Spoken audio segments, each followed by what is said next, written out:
Rebuild Upstate is where I work. Rebuild is a 16-year-old organization.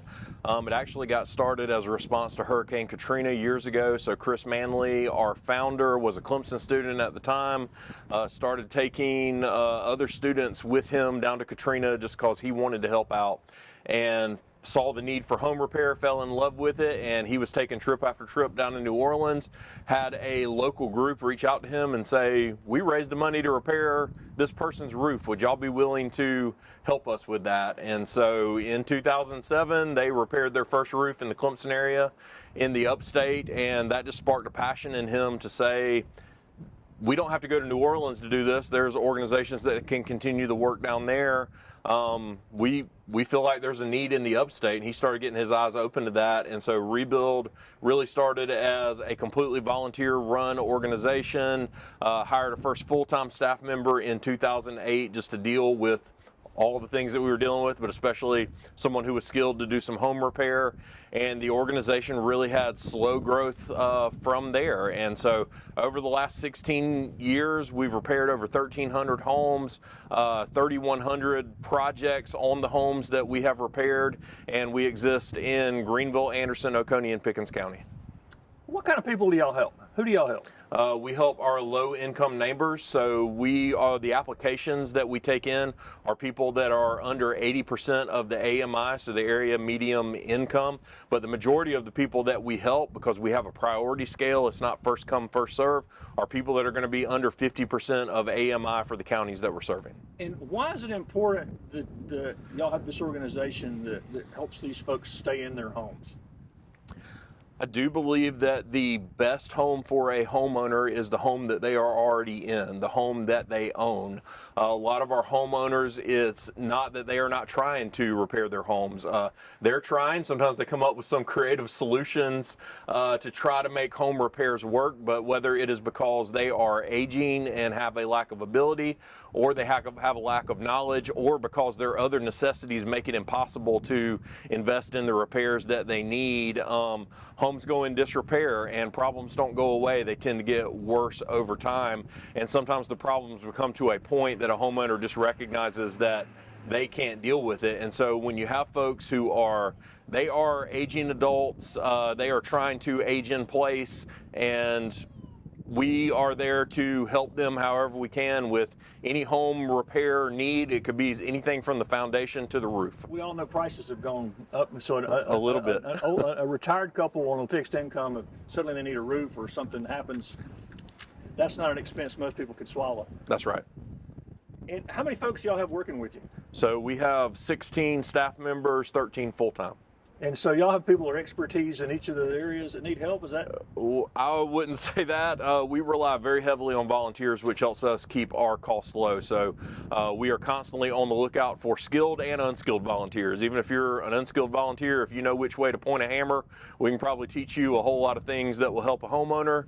But we do rely heavily on some skilled volunteers. So we have what we call handyman teams, which are mainly retired folks that just want to go out during the week, and usually they pick one day a week and they volunteer to serve, and they kind of have their own team, and they are kind of more of our skilled labor force that are going in, especially in small spaces like bathrooms, to go in and do some of the skilled labor. We also use skilled volunteers as site leaders to help us, special lead volunteers on the weekend. But probably about a fourth of our staff is our skilled labor force. The other half are broken into kind of administrative duties and folks that are helping us with community engagement. So volunteer recruitment, fundraising, things like that. Now, thanks to some federal money, y'all are partnering with Anderson County. Yes. Tell people what this partnership will do. So we're so excited about the partnership with Anderson County. Anderson County, we have existed in and worked in since our existence. The nature of the way that the organization grew and where our staff was located, it especially grew in Greenville County, which is where historically we've been doing more than half of our work, but we have been in Anderson, Oconee, and Pickens. And so what this grant is going to enable us to do is really take what we are doing and expand it. So we are looking forward to helping many more homeowners than we have been able to, mainly due to lack of funding and volunteers. And so it's going to enable us to put the word out in Anderson that we are here to help, and we are just hoping to use the money to help as many people as possible, but also for that not to be a one-off thing. We're looking for continued partnerships, not just with Anderson County, but with churches, with corporations, to make sure that we are all working together to help with affordable housing problems. This seems to be more than a job for you. Tell people how you got there. Tell people about you. Yes. I've lived in Anderson for 26 years. So I'm from Seneca originally, came to Anderson College in 1996. You can't tell right now because I'm sitting down, but I'm 6'7", so I played basketball there. Met my wife there, and then I got involved with a church plant that turned into New Spring Church. And so I worked and served at New Spring Church for 20 plus years. One of the biggest parts of my job there, especially over the last decade plus that I was there, was being the missions director. So I got to travel the world and work on community development and get outside of the walls of the church and go help folks who were struggling in every way that you can imagine. A lot of that in third world countries. So God made it clear it was time for a change for me. And as I was going through that process, had a friend who used to work for me at the church reach out and say that the CEO for Rebuild was making a transition, mainly because he also has a for-profit business in Greenville. And the nonprofit had just grown to the point that he could not keep up with both anymore, which is a great problem to have. And so the board decided it was time to hire their first full-time CEO, because doing it part-time was no longer keeping up with the current need. And so when this friend reached out to me, I literally read the entire website in one night. That's rebuildupstate.org for anyone who's interested in that. And I fell in love with the mission and really started to pray about it, and just felt like, man, I am looking forward in this next season of my life to doing a different type of ministry and figuring out how I can really invest in the community of the Upstate. I love the Upstate. The Upstate is home, and it is not okay. You know, the affordable housing crisis is one where, for a lot of folks, it is out of sight, out of mind. But if you've ever gone out to do some work, which I used to do in the church, would lead some teams to go build some handicap ramps and do some home repairs. Also, just helping other nonprofits to do some repairs for them through the years. But once I got my mind wrapped around what the affordable housing need was in the Upstate and Rebuild's unique model for being able to help with that, I fell in love with the mission, and it's something I wanted to be a part of. And you've been, like I said, all over the world. You've been to Kenya and a lot of other places. And you mentioned the organization started out of the need in Katrina. There are people right here in Anderson County whose needs are just as substantial as those places, right? Yeah, absolutely true.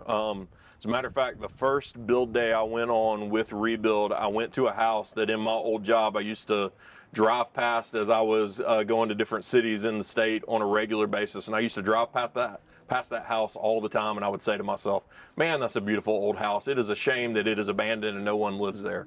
And my very first build day that I went to volunteer with Rebuild, I showed up and that was the house. And there was a homeowner living in that home. Honestly, they probably shouldn't have been. And the only water damage I've ever seen worse than that in a home is when I myself went down after Hurricane Katrina to help do some cleanup and volunteer in New Orleans. And it broke my heart. And it is not okay in 2022, 2023 for our neighbors to live in substandard housing. And it's something that just has moved my heart. It continues to move my heart every time I'm on a build day. And that house was in Anderson County, the first project that I went to. So yeah, it's something that once you see it, you can't unsee it. And hopefully it moves your heart to want to do something about it. And the people y'all have helped, what kind of response have you got back from those folks? Most folks are super grateful. People are people. So, you know, people have different expectations, but our homeowners are some of the most loving people, the most grateful. It is such a joy just to see the look on their faces when they can go use a bathroom that maybe they haven't used for years. I was working at a home this weekend that HVAC hadn't been working for 2+ years in that home. And so to see someone who they own their home, they take pride in the place that they live, and so sometimes that's an embarrassing thing to ask for help because they take such pride in their home, which I completely understand. But when they see the transformation and they see their neighbors who are coming to volunteer and help them live in a safer environment, the gratitude is overwhelming, and everyone should have the experience of getting to go help someone in that way and just feel the love and appreciation that comes out of our homeowners. Well, I know the county's identified some houses, and once y'all sort of go through and filter out which ones y'all want to do, if people want to volunteer or they have skill sets, how can they help? So you can call us, or I don't know our number off the top of my head, but if you are wanting to help us, go to rebuildupstate.org. There are plenty of options in how to contact us. You can fill out a form on the website, you can email us, you can call us with the numbers that are there. If folks are interested in getting volunteered, again, skilled or unskilled, we'd love to have you partner with us.